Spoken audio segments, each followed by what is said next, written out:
Hi guys! Welcome to my vlog. So ngayon, umaga na. Ako na naman dito mag-guest sa condo ng amo ko. Yan. So ngayon guys, ngayon lang ako nakapag-vlog ulit. Haggard na naman ako. Hindi pa ako nakahilamos guys. Ngayon lang ako nakapag-vlog ulit kasi ngayon uuwi yung amo ko guys. So ngayon,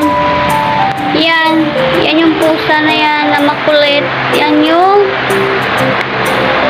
makulit yung pusa na yan. Kanina pa yan. Si Pusha. Papakilala ko sa inyo si Pusha guys.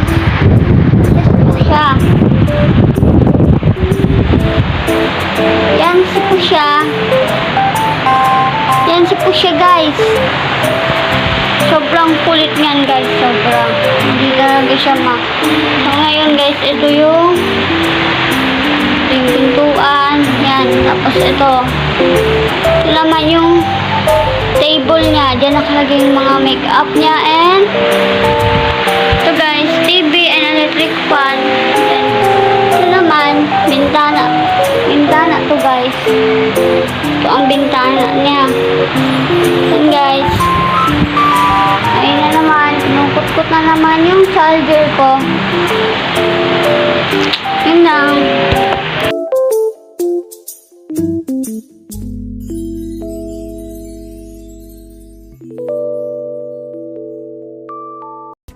I was 3 years old nang ikaw ay na-meet. Napahanga ako sa taglay mong bait. Ikaw ang guest ko sa tuwing birthday, pati sa room ko. Ikaw ang display, di ka na nawala sa alaala. Ikaw lang talaga at walang kagaya. Ikaw ang gusto ng mga friends ko, at di ko alam pati parents ko. Ano ba ang meron ka nawala sa iba at napapangiti pag nakita ka na sa mga poster at maging sa TV? Inaabangan ng iyong movie. Bata pa ako noon nang maramdaman ko to.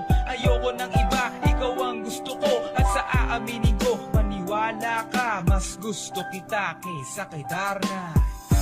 You were always gonna be my love. It's so hard. 다르가 또마다 꿈이 이루어질 때도 I remember to love you so.